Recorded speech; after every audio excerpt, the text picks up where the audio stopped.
It was the Wall Street Journal which said it best of all. In its op-ed this week, it declares boldly, the Middle East is up for grabs. Like the 19th century scramble for Africa, all kinds of foreign powers are picking on the carcass, the newly dead parts of the carcass of what potentially could have been an Arab world. The proximate reason is, of course, the death of Syria as we have known it in the post-Sykes-Picot era. But their ambitions are not restricted to that. Algeria this week raised the obvious intention of the imperialist government in France to resurrect the Takfiri fanatic civil war forces from the 1990s in an attempt to balkanize, break up, and, if possible, take over the last Arab country standing. Of course, Yemen is standing still, but there's two Yemens. There's the internationally recognized government of Yemen, which exists in a hotel room or probably a suite of hotel complex in Saudi Arabia with the dignified people of Ansar Allah, the last remaining Arab force on the peninsula. But the Algerian Republic is the next target, unless it is Iraq. It was warned in Tehran this week that the forces of Al-Qaeda and ISIS that have so recently overwhelmed the former Syrian Arab Republic are headed Iraq's way. And that seems to me logical. After all, they've done it before. In their American-supplied Toyota pickup trucks, they swept across the Syrian border and captured some of the most important cities in Iraq. They hoped then that Al-Qaeda and ISIS could come to power in Iraq, and they haven't given up yet. Iran has said it will send forces onto the battlefield itself to forestall any possibility of an ISIS-Al-Qaeda state right on the Iranian border.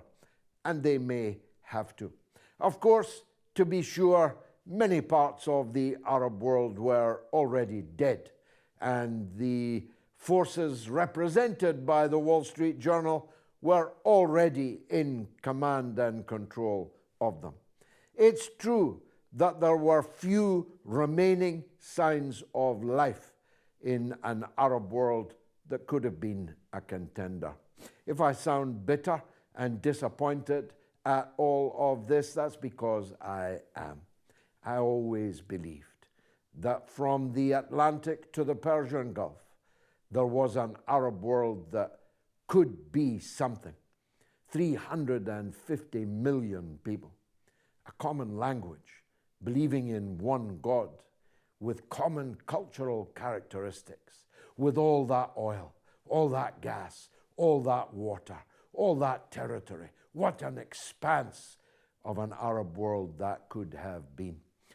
It was impossible to imagine for those with little imagination how it was possible that that great landmass, that great swathe of Arab humanity could one day take its place in the world. If it had, there would have been nothing that was decided in the world which did not take their interests into account. There would have been no possibility of ignoring what do the Arabs think about this or about that. That was always an imaginative leap, because the Arab world has been, since Sykes-Picot, largely ruled by people who are slaves of the West, and their people have been suborned, bribed, browbeaten, beaten, killed if they decided that they wanted change in their countries. I don't blame the ordinary Arab citizen for the crimes of their governments, their rulers, even though those crimes are principally committed against their own people. I don't blame the ordinary Arab citizen for the treachery of their rulers. I just wish that these rulers could have been overthrown before they were able to bring about the demise of the Arab world itself. But back to the new corpse of Syria.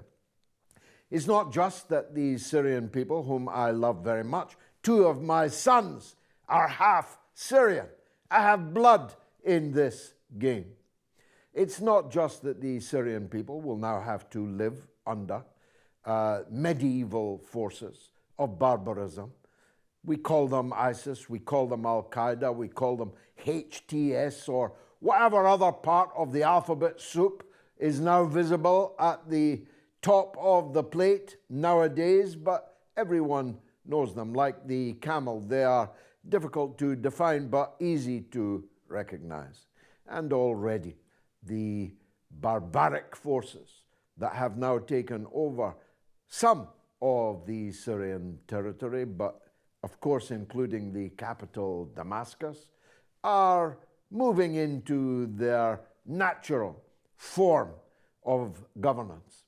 They are beheading people. They are enforcing social and religious norms on people who don't want them. They are practicing compulsion in religion. And they are powerless or have no intention of even raising their voice, never mind their hand, against the dismemberment of the national territory of Syria. There are Kurdish enclaves. There are American enclaves. There are Turkish enclaves. And of course, the big enchilada, there is now an Israeli enclave 3 times the size of the Gaza Strip, taken by Netanyahu's apartheid state inside the Syrian Arab Republic. And this week, Israel is dropping bombs which might even be nuclear bombs on the city of Tartus, on the coastal communities of Syria. They are burning alive these Syrian people as they burn everything that would make Syria a possible state again in the future. It's a sorry tale. I'm sorry, believe me, to have to bring it to you. But the question is now begged after Syria. What of the resistance? You've come to the right place, though, to have it out with Galloway.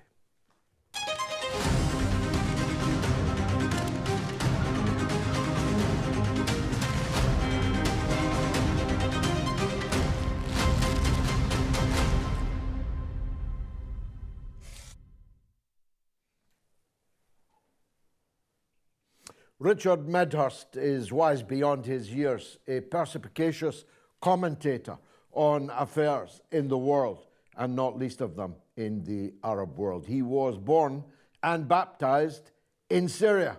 He has blood in the game too. I'm glad he's joining me on Have It Out with Galloway this evening. It's a dark day, dark week, dark 10 days, Richard. The president, as was, of the Syrian Arab Republic has just released a statement from his exile in Moscow. It doesn't really explain much, at least to me. How did it play with you? Thanks for having me on. Yes, it is quite bizarre, and I think a lot of people were a bit perplexed by the statement. You know, he said that he would go on to explain more in detail what happened at a later date. And I was thinking to myself when I read that sentence, well, now would seem like a good time to explain everything, actually, down to the second, to the minute.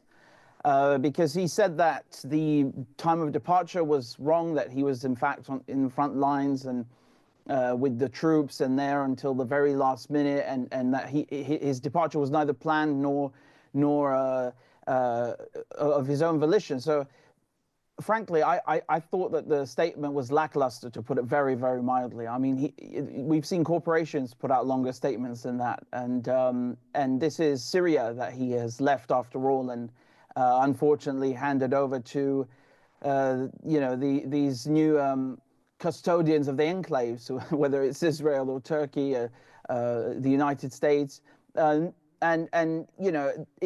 Syria deserves more than that. There are lots of people who even were fans or supported Assad who are actually quite furious with what's happened. And he says it himself that it's an important juncture. I think that there should have been a lot more in that statement.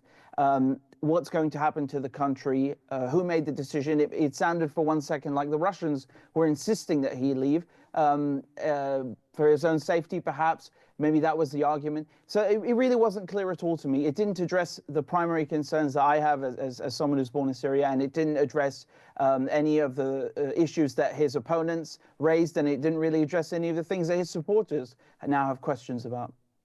Yeah, I read like a hostage statement, and we do have to bear in mind that he is now in political asylum in Russia, and no country which gives someone, especially a former president, political asylum allows them absolutely free rein in their political statements and political actions, because the Russians obviously have their own raison d'etat. But we must hope, at least, for further and better particulars. But he's gone now. That form of Arab nationalism is dead now.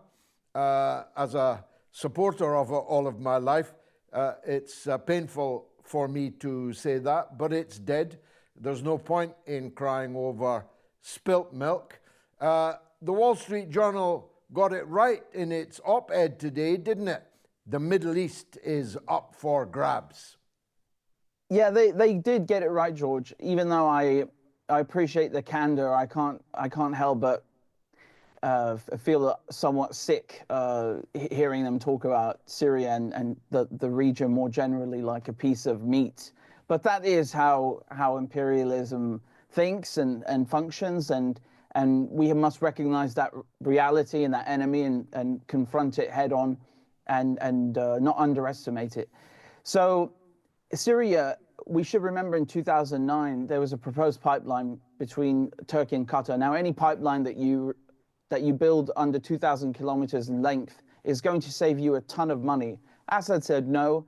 And, a lot of people dismiss this as some kind of conspiracy theory that the war was about the pipeline. And I always suggested it was one of the reasons, obviously not the only one, but they didn't even wait 3 days in Turkey before the energy minister was already bringing up the pipeline with Qatar again. So that real estate, meaning Syria, this crown jewel of the Middle East, is up for grabs in that regard. The gas is up for grabs.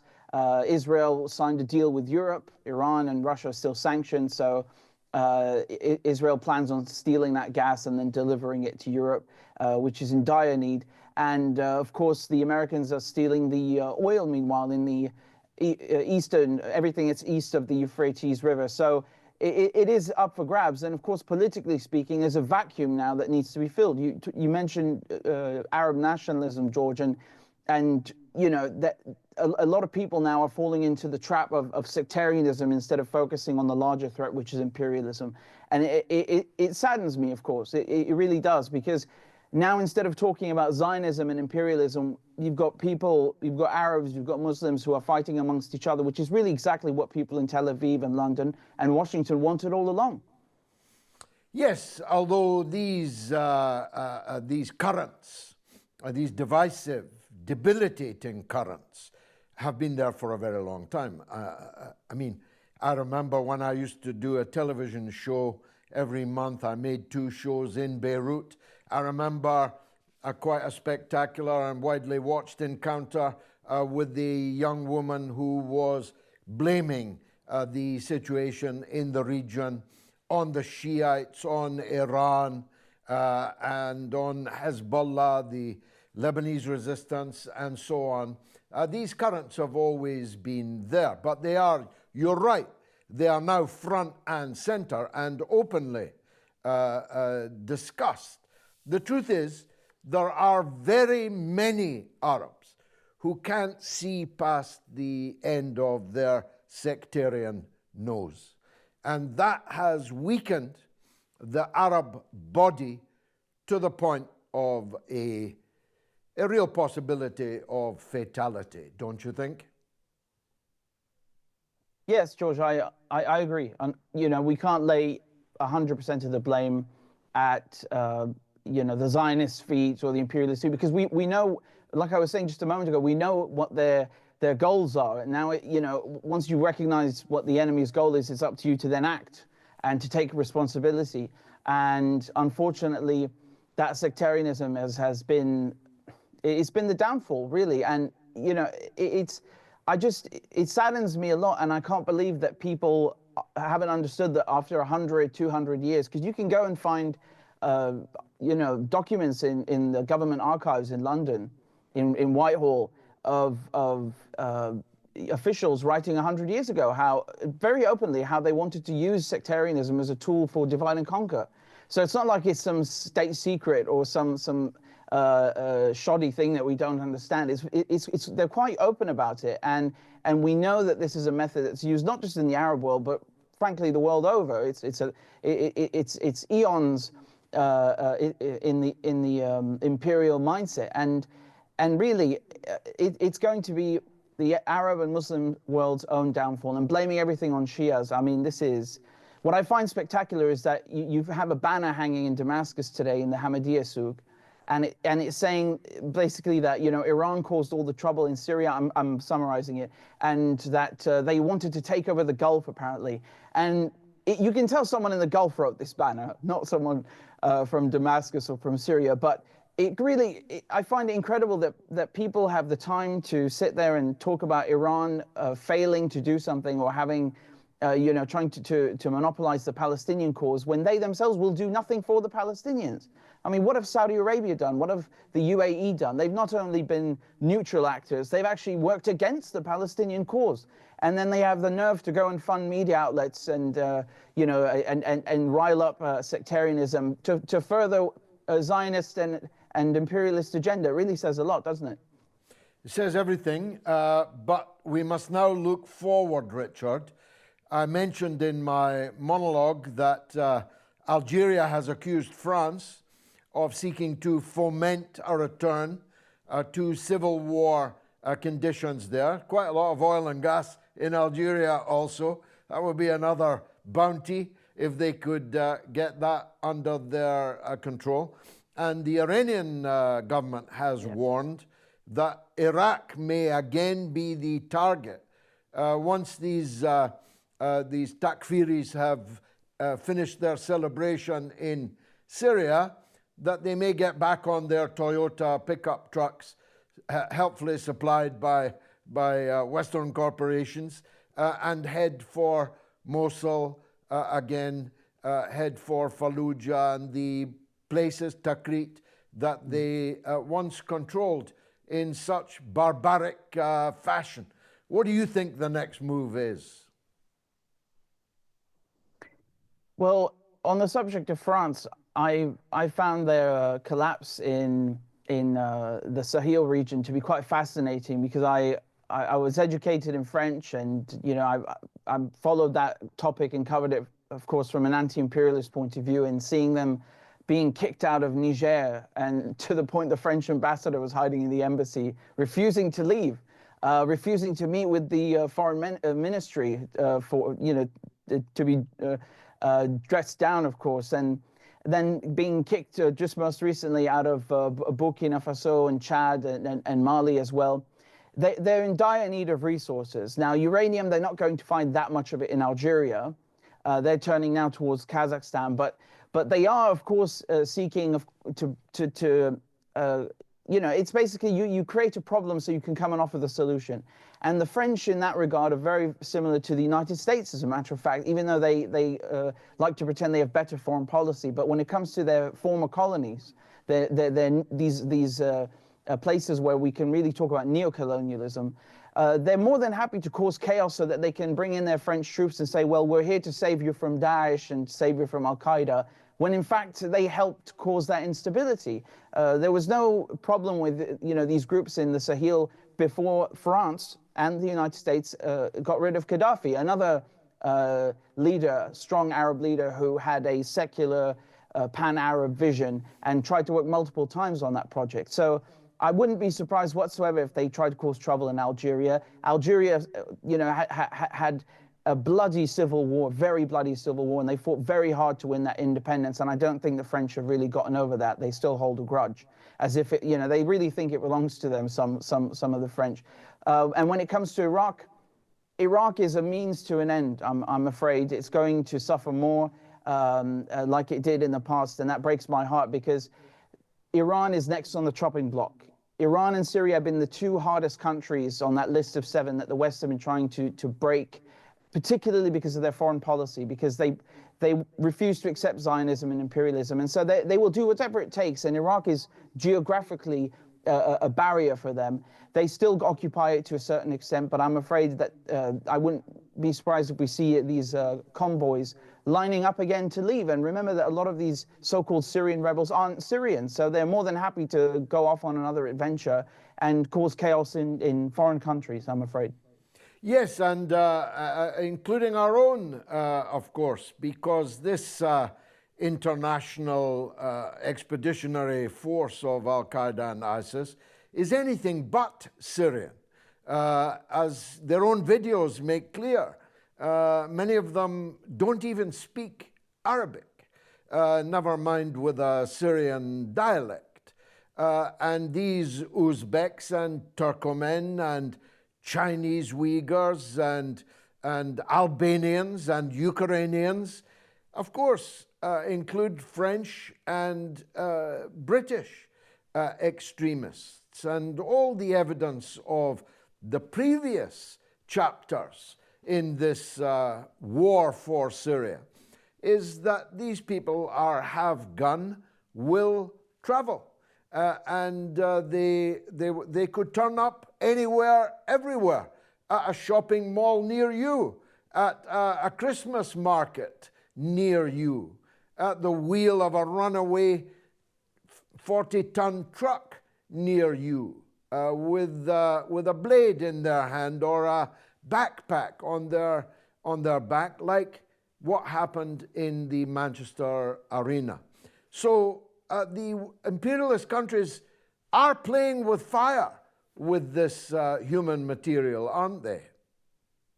Yes, they are, George. They really are. And what I find quite bizarre is that oftentimes, not every single time, but oftentimes the attackers that carry out these atrocities across Europe, be it in Britain or France or Germany, they're often known to the security services. They know who they are. They have their photo, their name, their ID. They know where they were born, where they spent the last 10 years. And for some reason, they never seem to stop them before they do it. And I can't help but wonder if they're using them as assets again. This is, I don't think it's far-fetched to ponder on such things, and especially when the Terrorism Act, which they arrested me under, was brought in right about the time that the war of terror, as we should call it, was started by Britain, by America against the Middle East in order to usher in this whole series of regime change. We've never really left that timeline. I think it's important to remind people we're still in that universe, in that reality, on that path of mass destruction in order to control the Middle East for all its reasons, whether it's resources or geopolitical in general. And unfortunately, this is playing with fire. And people who carry out such crimes, they are loose cannons by definition. They have to you know, you can't be normal and go and behave like that, destroy archaeological sites, commit mass murder, topple governments. And a lot of these fighters, if you listen to the videos, I mean, I speak Arabic fluently, and I can't tell what they're saying because they're not speaking Arabic. They're speaking maybe Turkish or Eastern Turkic or Russian, or maybe they're from Chechnya. Who knows? We've also got troops coming from Ukraine who came to Syria as well. So, you know, these are assets by definition. They're being used to the detriment of Syria for the benefit of those countries that sought regime change. And it could very well end up blowing up in their faces. But the problem is that it's usually innocent people who pay the price on both sides, whether it's on the streets of London or the streets of Damascus. And these spooks who run these games and, you know, who run around in their suits playing these games, they're never punished, even though they are by definition terrorists. Richard Medhurst, thanks for joining us on Have It Out with Galloway. It's not every day I get to go straight to Las Vegas, but I do today.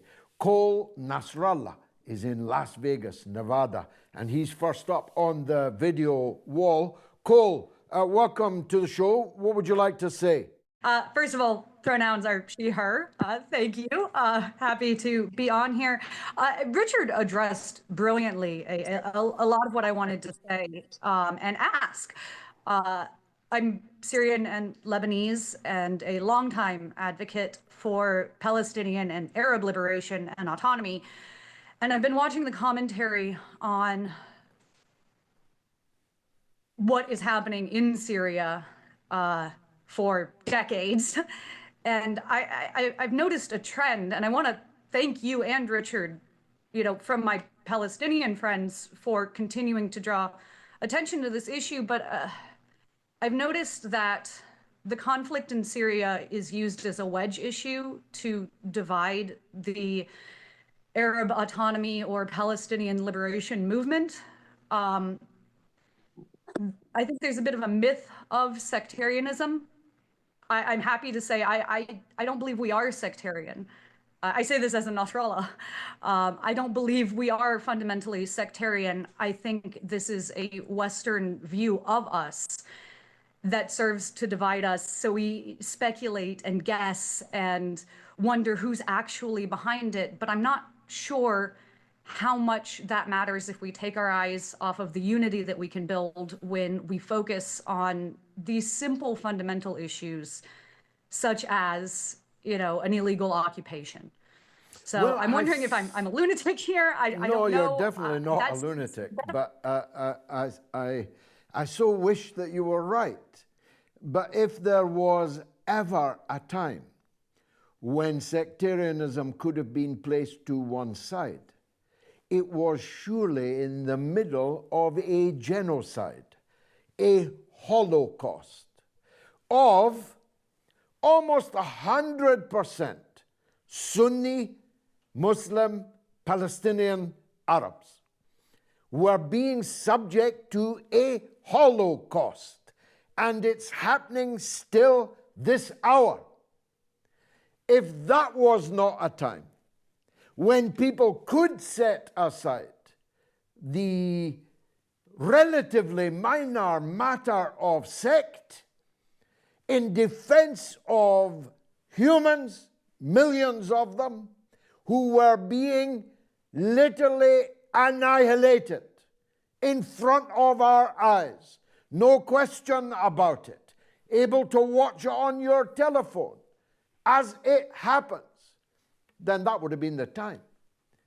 But that did not happen. Instead, sectarianism didn't just raise its ugly head, it spiked, so that the perversity that Richard Medhurst just identified, where Sunni Muslims were being annihilated in a Holocaust, and the only people raising their hand against that annihilation were people of a different sect or sects. The Iraqi resistance, the Zaydis in Yemen, the Shiites in Lebanon, were the only people fighting to defend the Sunni Muslim population in Gaza. And that becomes another reason for some people to hate the people who were raising their hand against that genocide. I don't know what else I can say other than what I have just said. Dr. Matthew Alford is in Bath in England. Doctor, welcome back to the show. What would you like to say? Hi, George. Good to be with you. I wanted to ask a philosophical question, really, about the nature of world affairs. It strikes me that what happened in Syria a couple of weeks ago was just not predicted by anyone. From what I could see, any expert journalists, it seemed to come out of the blue. It reminds me a bit of what happened when the Berlin Wall fell in 1989. That was not predicted, even famously by the CIA. And I was wondering, given your long experience across the world, how unpredictable do you think international politics is? And I guess as an adjunct to that, does that give you more hope or less, I suppose? What do you think about the predictability of world events? A very good question, and it is indeed philosophical in nature. According to Wikipedia, I am the author. I always attributed it to Mr. Lenin, but apparently I'm the author of the phrase that there are decades when nothing happens, and there are weeks when decades happen. The weeks that we are now living through, truly decades are happening within them. Now, that can be a good thing, or it can be a bad thing. It's clearly a bad thing in Syria for the reasons myself and Richard Medhurst have just adumbrated, but equally it could happen elsewhere. I mean, if you look at the rise of the Egyptian national movement, for example, and the officers, actually junior officers in the Egyptian army overthrew the monarchy and made a new Egypt very suddenly indeed. Coups can happen very quickly.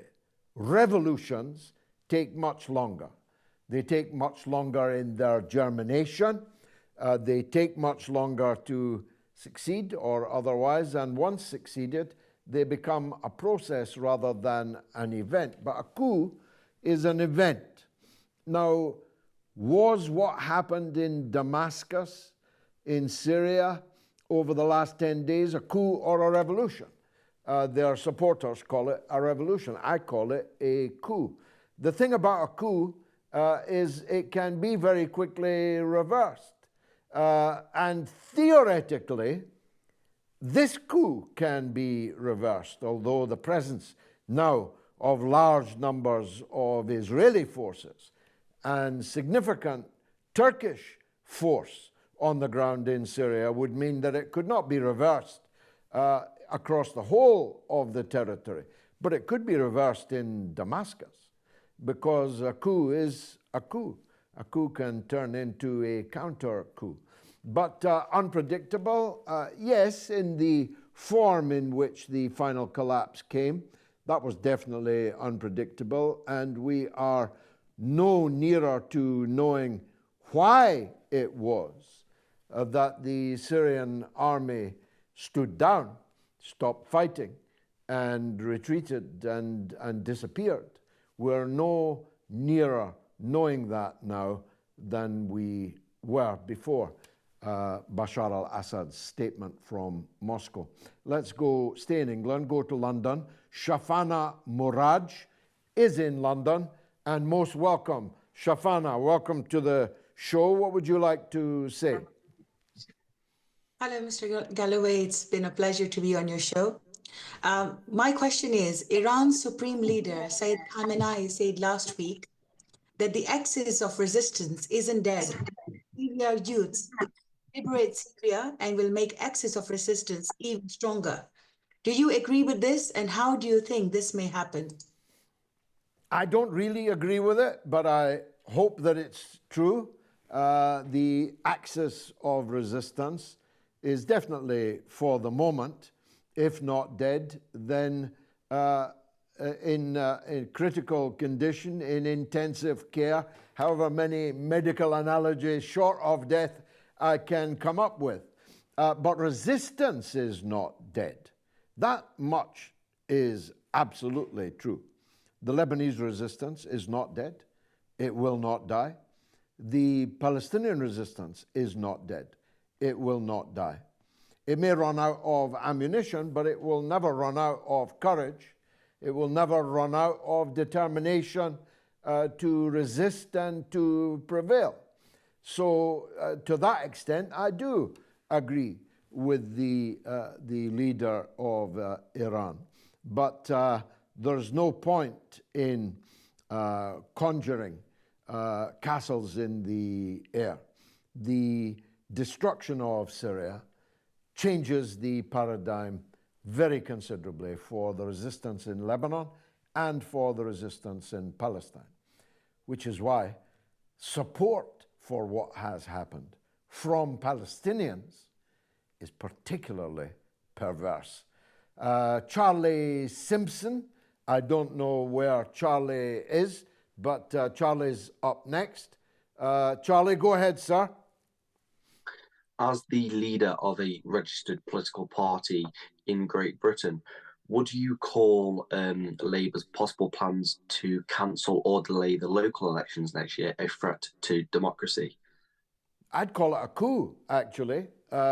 This is something that's just broken today, that Keir Starmer, the most unpopular Prime Minister in British history, and that's saying something, no Prime Minister has ever sunk to such depths of unpopularity so quickly as Keir Starmer is threatening to postpone, cancel the widespread local council elections next May, not even 6 months from now.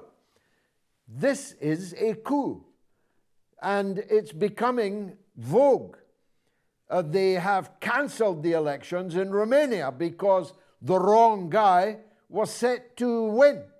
They refused to recognize the result of the elections in Georgia because the wrong person did win.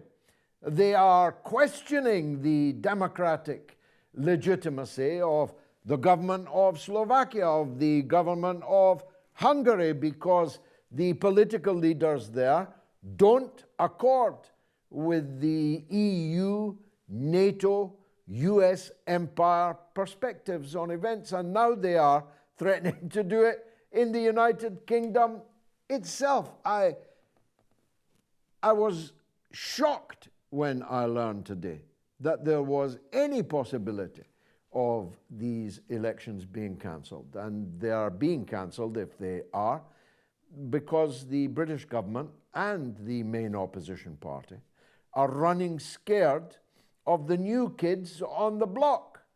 My own party, but more importantly, the Reform Party, the Greens and the other, the new kids are going to be the main beneficiaries of the total collapse in political support for the two main parties of the state.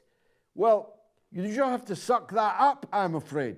That's what democracy is.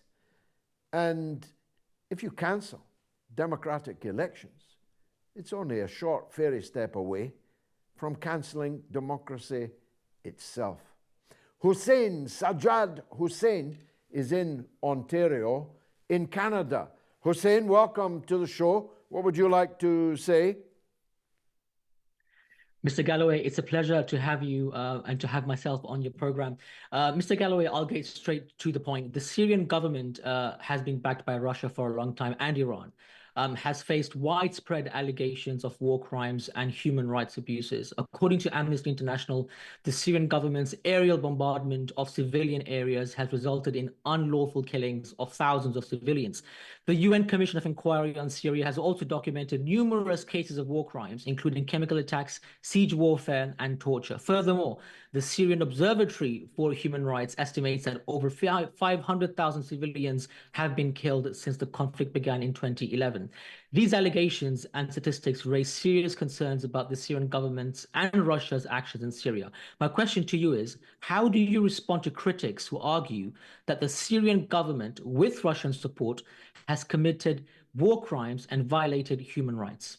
Well, it would have more credibility if the people raising these allegations had done anything to stop the in plain sight genocide going on in Gaza. Instead of throwing these allegations at me, I'd be asking, well, these governments, these NGOs, which are more or less Trojan horses for governments, what are they actually doing to bring about an end to the genocide of hundreds of thousands of people, with the evidence on every one of their mobile telephones? And the answer to that is, of course, nothing at all. Some have spoken about it. None have done anything about it. In fact, on the contrary, they have done everything to delay and obfuscate the responsibility of their own governments, the British government, the American government, the French government, the German government, are all absolutely complicit to the nth degree in an actual genocide taking place, not in the past, but right now.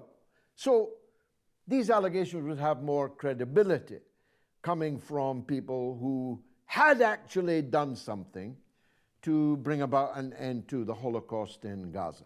But let me not in any way dodge from your question. There was a brutal civil war in Syria, fomented by the Western governments and their satrapies in the Arab world, their servants in the Arab world, who paid for it and who openly now admit that they were deeply involved in it. And in that civil war, like in every civil war, like the English Civil War in the 17th century, like the American Civil War in the 19th century, in any civil war, anywhere, there is great bloodshed and special levels of inhumanity of man to man. Now, the question is, should the Syrian regime and its allies have allowed the army, a kind of Mongol horde that had poured in from every part of the world to cut throats, to behead people, to dismember them, to eat their organs, should they have allowed them to prevail in that civil war? You may have one point of view on that. I certainly have a different point of view. The hordes of foreign fanatics that were poured by Western governments into Syria had to be defeated, and they were defeated. But they're back, and soon they'll be eating organs again. George Constanti is in Cyprus. Always like to go there. George, what would you like to say? Nice to be with you again, George. Basically, I want to touch on two concerns which I have and get your feedback. We have a situation in Cyprus at the moment where basically we are, in a sense, complicit with the West's intentions, and I use the term West in the broadest terms, US, NATO, UK, however you want to frame it. We have a situation here at the moment where there was talk of Cyprus, the Republic of Cyprus, becoming a part of NATO. This was expressed by our president in a recent visit to the White House to Biden that, hey, wouldn't it be good if Cyprus joined NATO? When he came back, this in spite of the fact that his pre-election pledge was that he would not join NATO. Cyprus would not join NATO. When he came back, he tried to walk this back by saying, well, okay, the truth is that Cyprus being part of NATO is unrealistic, especially in view of the fact that Turkey is a member and would veto any such application. However, he said, it would be useful for us as a small